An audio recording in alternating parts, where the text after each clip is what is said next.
comenzar con el Estado oligárquico, ¿sí? Ustedes luego van a recibir en sus clases, junto con el material de lectura, van a recibir un cuadro como este, ¿sí? Este cuadro es un cuadro que, por lo que ustedes ven, está incompleto, ¿sí? Porque la idea es que ustedes puedan irlo construyendo y puedan irlo completando con el devenir de las clases, ¿sí? Estos ejes constituyen temas centrales de lo que es la materia, ¿sí? Entonces es muy importante que las lecturas que realicen sean lecturas a conciencia, es decir, que puedan leerla más de una vez, que puedan ir extrayendo todas aquellas ideas, palabras, dudas que no entiendan y que deseen hacer consultas, ¿sí? Porque estos temas constituyen ejes centrales de la materia. En este cuadro, que hace un poco un recorrido histórico, ¿sí? En estos tipos de estado que vamos a trabajar, van a poder observar que aparecen los tipos de estado que se dieron en la Argentina y los subtipos, ¿sí? Que son caracterizaciones que se encuadran dentro de esos tipos de estado más generales, pero que adquieren características particulares, por eso se convierten en subtipo de estado. Bien. Como pudieron ver en la clase anterior, con el texto mismo de la clase, cuando hablábamos, por ejemplo, de lo que proponía el autor Oscar Oslak, ¿sí?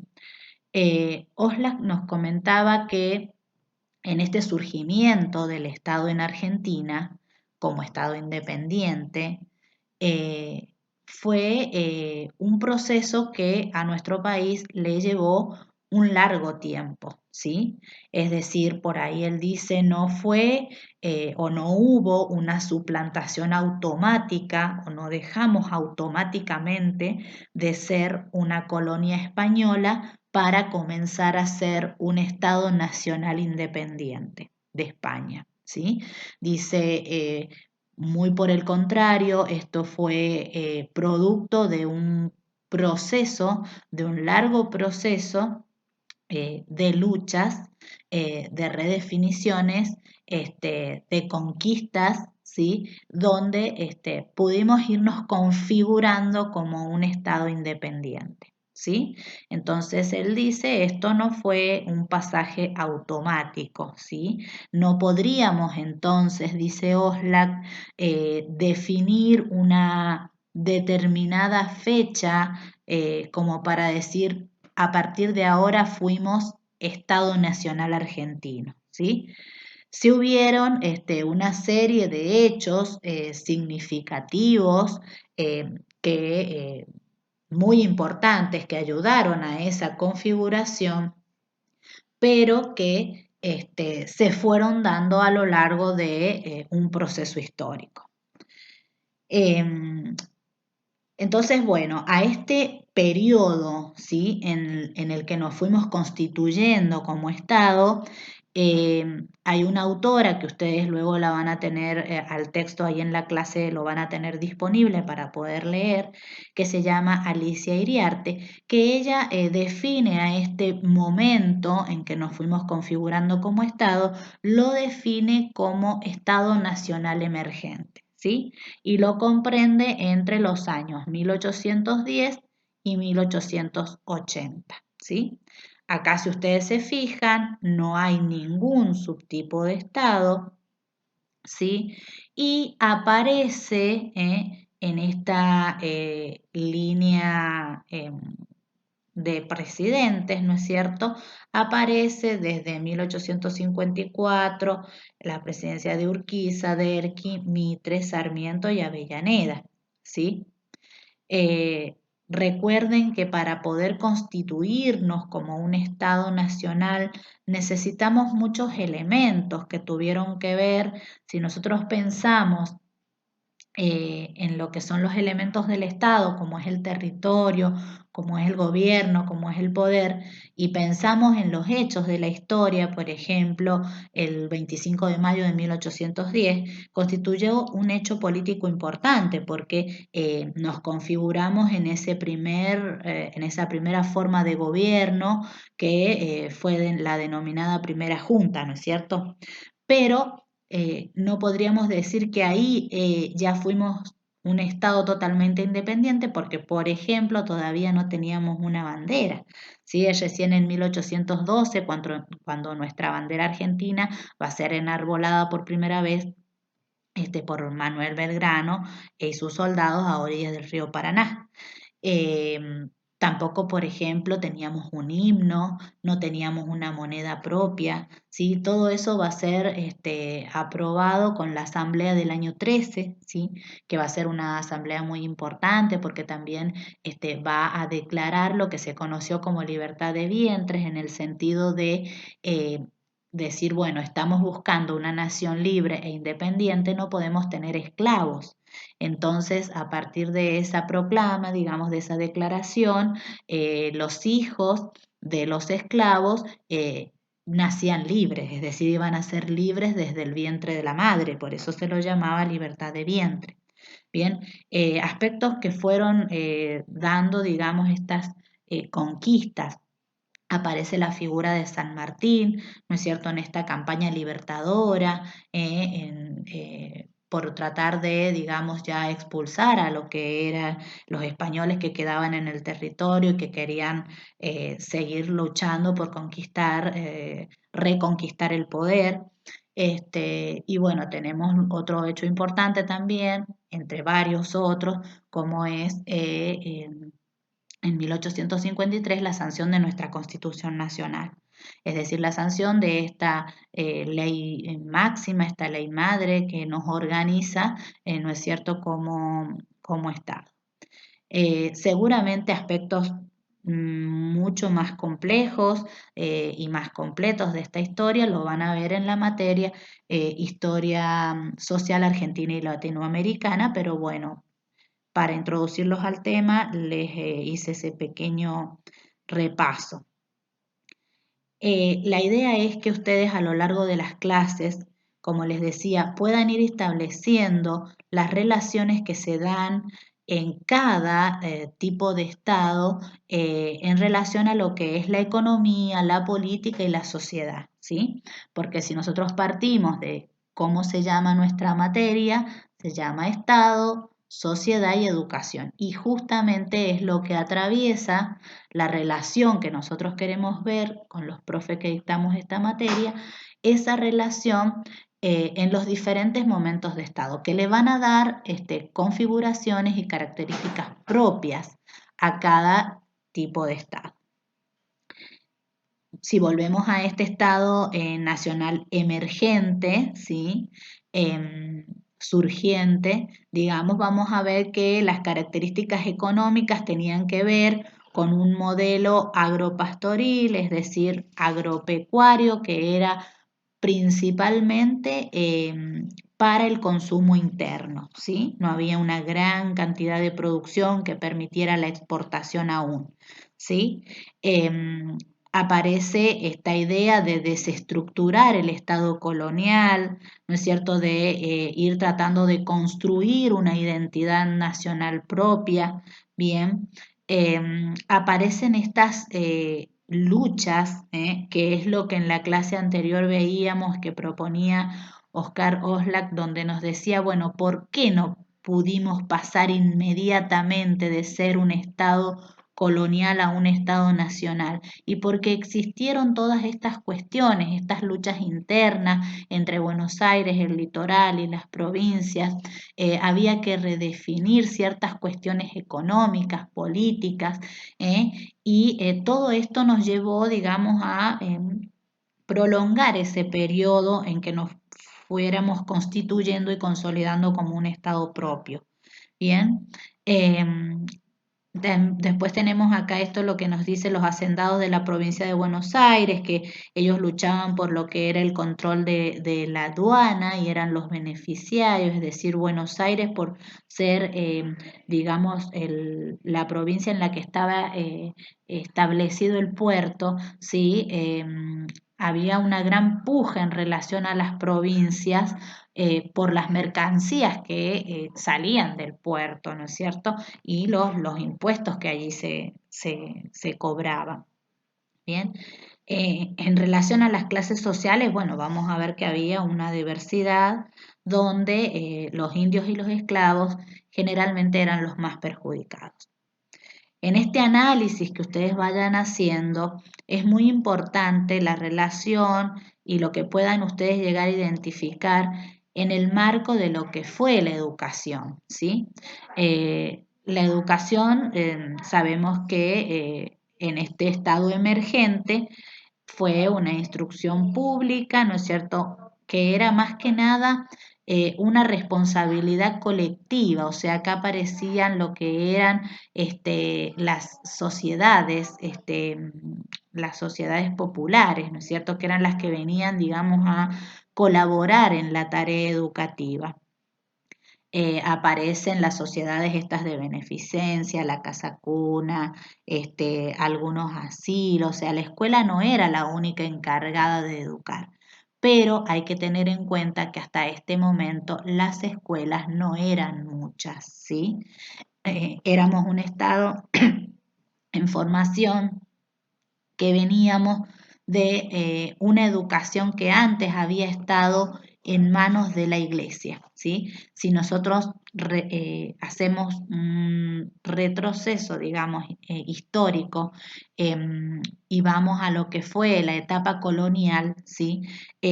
Podemos decir que durante ese momento en que fuimos colonia de España, ¿sí? Aquí en el Virreinato del Río de la Plata, la educación era una educación muy desigual, ¿sí? Y era una educación que estaba en manos de la institución iglesia, ¿sí?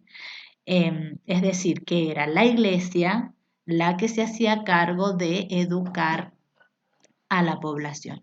Pero quienes accedían a la educación no eran todos, ¿sí? Por eso se dice que era una educación bastante desigual, ¿bien? Había una educación para las élites, que generalmente eran los que luego formaban la clase política, ¿sí? Los que podían llegar a lo mejor a una universidad, y luego había una educación para los pobladores que no todos podían asistir, eran pequeñas minorías, pero una educación que básicamente se centraba en lo que era la evangelización. Para ilustrar un poco más eso, les voy a leer un párrafo de un libro de una autora especialista en lo que es educación, que se llama Adriana Puigros, y ella nos dice que existían por aquel entonces en la colonia dos series de instituciones desarticuladas entre sí, ¿sí? Que proporcionaban enseñanzas muy distintas. Durante casi 2 siglos, los únicos establecimientos que proporcionaron educación pública fueron los ayuntamientos. Las escuelas para el pueblo enseñaban las primeras letras y evangelizaban. En tanto, las universidades transmitían los saberes cultos. Las primeras ligaban toda la educación al aprendizaje de los elementos de la religión católica y su culto. Solo en excepcionales casos, como en las misiones jesuíticas, se enseñaba a trabajar formando artesanos, agricultores. En las universidades se formaban a los dirigentes políticos y religiosos. Netamente escolásticos, los planes daban prioridad a la teología y el derecho. Los educandos eran hijos de los funcionarios españoles y criollos, aunque concurrieron también algunos hijos de nobles indígenas, ¿sí? Ya hacia 1700 comienza a haber una proliferación de más escuelas, ¿no es cierto? Pero que no cambió mucho la realidad, esta que venimos mencionando antes, que tiene que ver con una educación bastante diferenciada eh, y con una centralidad en lo que es la evangelización. ¿Sí? Una educación también podría decirse excluyente. ¿Sí? En este sentido, también Adriana Puigros nos dice: el acceso a la educación era profundamente desigual. Las castas, es decir, los negros, los mulatos, los zambos, los cuarterones, estuvieron excluidos de todos los institutos de enseñanza. Testimonio del fuerte arraigo del prejuicio racista es la historia del mulato Ambrosio Milicay, de quien consta en los libros capitulares de Catamarca, fue azotado en la plaza pública por haberse descubierto que sabía leer y escribir. ¿Sí? Fíjense hasta dónde llegaba la desigualdad y bueno, esta cuestión de racismo, ¿no es cierto?, en cuanto a lo que era la educación, ¿bien? Esto, como les digo, forma parte de lo que fue la educación en la colonia, ¿sí? En lo que fue la época del virreinato del Río de la Plata, ¿bien? Ahora bien, si volvemos a este cuadro, nosotros estamos hablando de un Estado nacional emergente, es decir, en esos primeros años, a partir de 1810, cuando se dio el primer grito de libertad y comenzamos a gestar este Estado nacional, en esos primeros años la instrucción pública, la educación, fue, digamos, o estuvo en manos de estas sociedades populares, ¿bien? Con una cierta vigilancia del Estado, pero donde fuertemente tenían presencia estas sociedades.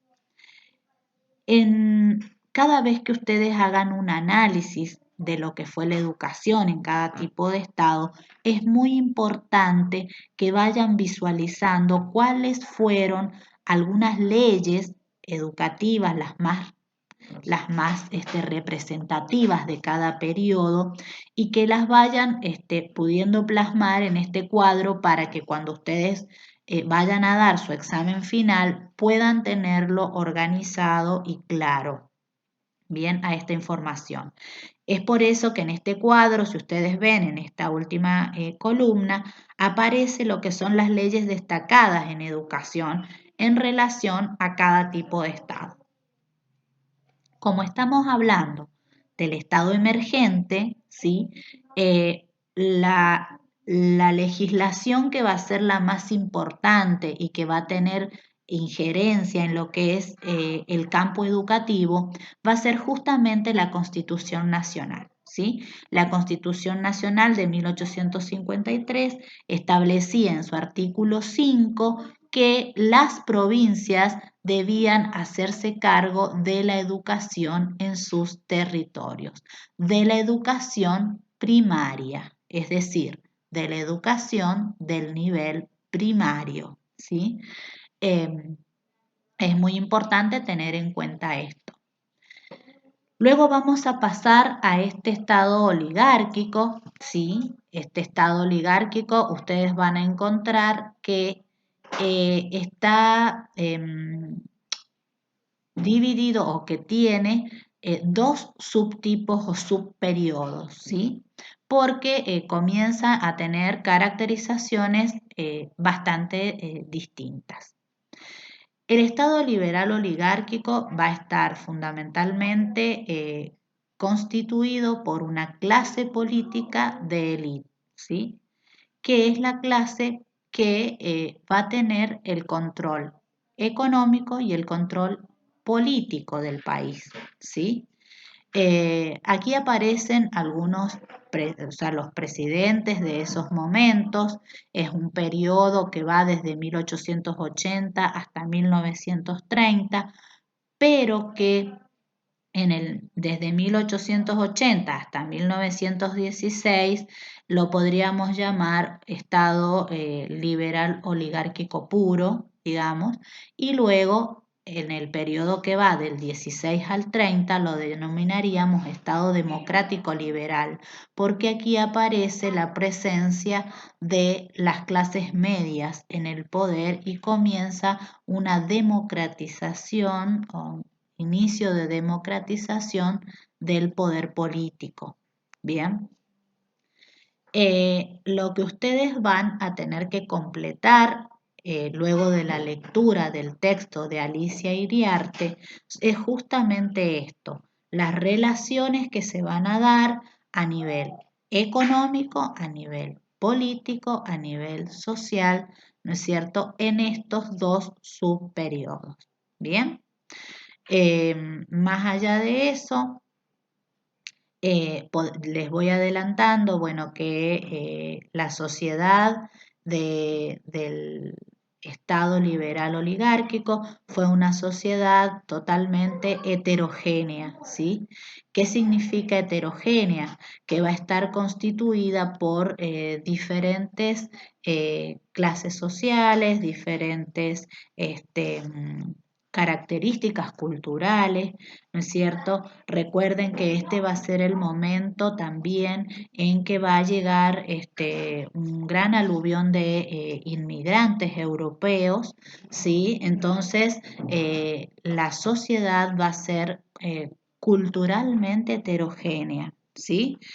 Em, a nivel político, ya lo dijimos, el país va a estar al mando de una clase privilegiada, de una clase de élite, que son los terratenientes, los dueños de la tierra, ¿sí? Y aquí, a diferencia del modelo emergente, que dijimos aquí que era un modelo agropecuario apto para el consumo interno, en este caso eh, el modelo va a ser un modelo agroexportador, ¿sí?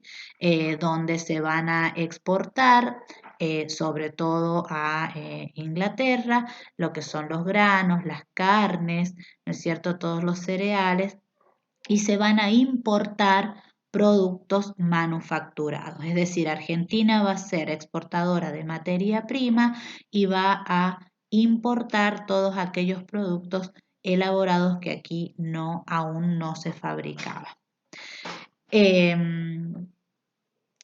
A grandes rasgos, estas son algunas características políticas, económicas y sociales que ustedes luego van a ampliar con la lectura del texto de Alicia Iriarte. En relación a lo que fue el segundo periodo, vamos a ver que esto surge a partir de lo que es la sanción de la ley Sáenz Peña, ¿sí?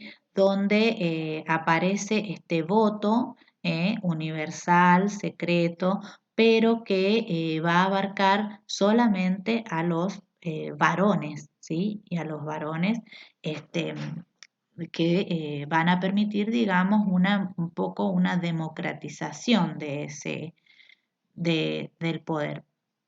Aún así, no va a adquirir en materia económica ni educativa, no van a haber grandes cambios. Es por eso que se sigue situando a este modelo dentro de lo que es el Estado liberal oligárquico. Bien. En materia educativa, ¿sí? Que es lo que nos interesa fundamentalmente, sí tenemos en este periodo, sobre todo en el primer periodo de Estado liberal oligárquico puro, tenemos características distintivas fuertes y muy importantes, ¿sí? ¿Por qué? Porque es aquí donde se constituye, donde se configura, donde nace, donde surge nuestro sistema educativo, ¿sí? Vamos a ver que entonces a partir del siglo XIX el Estado argentino va a asumir estas funciones educativas que hasta entonces cumplía la Iglesia, es decir, aquella labor educativa fuertemente evangelizadora que tenía la Iglesia en tiempos de colonia, ahora es el Estado, ¿sí?, el que va a comenzar a hacerse cargo de la función de educar, ¿sí? Ahora bien, ¿por qué el Estado necesita hacerse cargo de la educación? Porque como ya lo habíamos dicho, era un Estado que estaba en formación, ¿sí? Un Estado que tenía una sociedad muy diversa, ¿sí? Recuerden que estaban los gauchos, los indios, algunos criollos, bueno, los inmigrantes, cada uno tenía sus intereses, tenía su capital cultural, entonces si este estado era un estado surgiente y necesitaba lograr una cierta cohesión, una cierta unión, era justamente a través de la escuela donde el Estado encontraba la manera de poder homogeneizar, es decir, de poder convocar a esa masa poblacional tan diversa para poder educarlas y transmitir la nacionalidad. Es decir, a un inmigrante que trae su idioma, que trae sus costumbres, que trae su propia religión, que muchas veces o en grandes este, em, en muchas oportunidades o en general vino con la idea de a lo mejor hacer algo de dinero y volver a su tierra, en este momento el Estado necesitó que estos inmigrantes vinieran a poblar el país, pero a quedarse. Entonces, ¿cómo iba a lograr el Estado ese sentido de pertenencia, ese sentimiento de pertenencia? Justamente a través de la escuela. Es decir, había que enseñar a querer esta tierra, ¿sí? Entonces, el Estado encuentra a través de la escuela esta posibilidad para poder transmitir primero los saberes básicos que tenían que ver con la lectoescritura y el cálculo, pero también debía o servía esta escuela para formar al ciudadano, ¿sí? Al ciudadano de este estado que estaba surgiendo. Entonces, también se le iba a enseñar, además de leer, escribir, calcular, se le debía enseñar cuestiones relacionadas a la moral, a la higiene, a la nacionalidad, al respeto de nuestros símbolos patrios, ¿sí? Es así que es, por eso dice Daniel Filmus en su texto que la educación en estos primeros años en su origen va a ser concebida más como un servicio público que como una o sea, es decir, como una necesidad del Estado que como un derecho individual. Es decir, el Estado no educó porque entendió que estas personas tenían derecho a ser educadas, sino que el Estado educó porque tenía la necesidad de que esa gran diversidad cultural pudiera adherir, responder, respetar, sentirse parte de este nuevo Estado. Bien, es así que bueno, ¿cuáles van a ser las funciones entonces con las que se va a constituir, con las que se va a formar nuestro sistema educativo? Y bueno, se va a constituir como un factor de integración política, es decir, a través de la escuela y a través de la transmisión de todos estos valores, principios, normas, las personas van a comenzar a, digamos, a sentirse parte de este país y a obedecer a este sistema político, ¿sí? ¿Para qué más? Para formar esta identidad nacional, es decir, el comenzar a querer esta tierra, a respetar sus costumbres, sus creencias, a dominar el idioma en el caso de los inmigrantes, ¿no es cierto? Etcétera. De cohesión social, ¿sí? Ya sabíamos que veníamos de una serie, dijimos, de enfrentamientos entre provincias, entre distintos grupos políticos, ideológicos. Entonces, bueno, la idea era lograr esa cohesión social, y transmitir los valores de estas clases dirigentes políticas, ¿eh? Y de selección y legitimación de las clases dominantes. Esto en el caso de un sistema educativo que va a formar aquellos que van a llegar al poder. Entonces, bueno, si estas eran las funciones, surgen en ese momento algunos debates, ¿no es cierto?, entre los pensadores, entre los ideólogos de la educación, van surgiendo ciertos debates en relación a cómo va a ser nuestro sistema educativo. Entonces dice, bueno, vamos a tener una educación estamental, es decir, diferenciada para ciertas clases sociales, de acuerdo a ciertos estamentos, ¿eh? O vamos a tener una educación que sea igualitaria para todos, ¿sí? Ese fue uno de los debates. Vamos a tener una educación para el control social, para controlar a toda esta masa diversa de población, o vamos a tener una educación que sirva como motor de cambio, como emancipación, como crecimiento, como posibilidad de liberación. Vamos a tener una educación que va a ser monopolizada por el Estado, es decir, en manos del Estado, con un control y una vigilancia del Estado sobre qué se educa, ¿sí? Y para qué se educa, o vamos a tener una libertad de enseñanza, ¿sí? Estos fueron algunos de los debates que se presentaron y que dieron lugar a nuestro sistema.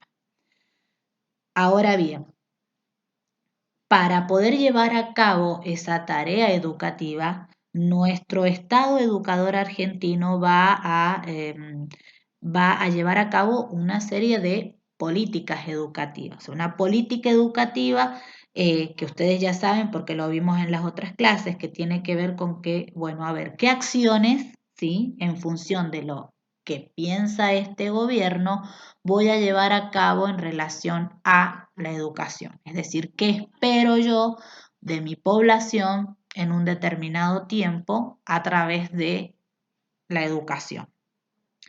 Entonces, bueno, va a llevar a cabo una serie de acciones que tienen que ver, primero, con la sanción de ciertas leyes educativas que permitieran regular, normalizar, digamos, lo que iba a ser esta educación en este estado naciente. Por otro lado, va a tomar la decisión de crear más escuelas, ¿sí? Porque si la idea era que se iba a educar la educación y que este Estado era el que se iba a hacer cargo, bueno, necesitaba crear más escuelas porque no había la cantidad suficiente para que toda esa población viniera a educarse. Y la otra función que tuvo fue la función de formar a los maestros que iban a enseñar en esas escuelas, ¿sí? Vamos a comenzar en esta clase con algunas de ellas. Vamos a ir con lo que es la parte de la legislación, ¿sí? Entonces, ¿cuáles fueron las bases legales que dieron origen al sistema educativo argentino? En primer lugar, ya lo mencionamos, la Constitución Nacional de 1853 como ley rectora, como ley madre, ¿sí? En la cual, en su artículo 5, estableció en aquel momento que eran las provincias las que tenían el derecho y el deber de dirigir y administrar la educación en su territorio, ¿sí? Otra de las leyes y una de las leyes más importantes que va a tener nuestro sistema educativo va a ser la Ley de Educación Común 1420 o Ley 1420, que por ahí la van a escuchar con ese nombre, ¿sí? Esta Ley de Educación Común va a ser tan importante en nuestro sistema porque va a ser una ley centenaria.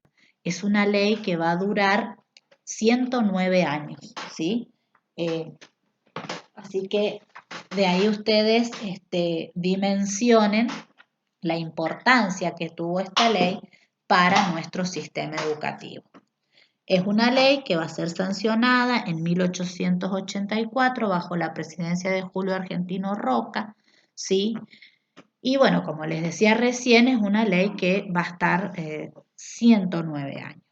Es una ley que va a regular a lo que es la educación primaria, es decir, la educación del nivel primario, ¿sí? No comprende todos los niveles del sistema, ¿bien? Fue aplicada primeramente en los territorios nacionales, ¿sí? Y en la capital federal, ya que la Constitución de 1853 establecía que la educación primaria era privativa de cada provincia, ¿sí? Pero esa aplicación se va a ampliar, ¿sí? ¿Con qué ley? Con la ley Laínez. Esta ley Laínez va a ser sancionada en 1905 y va a autorizar al Consejo Nacional de Educación a crear escuelas primarias nacionales en las provincias que así lo solicitaran.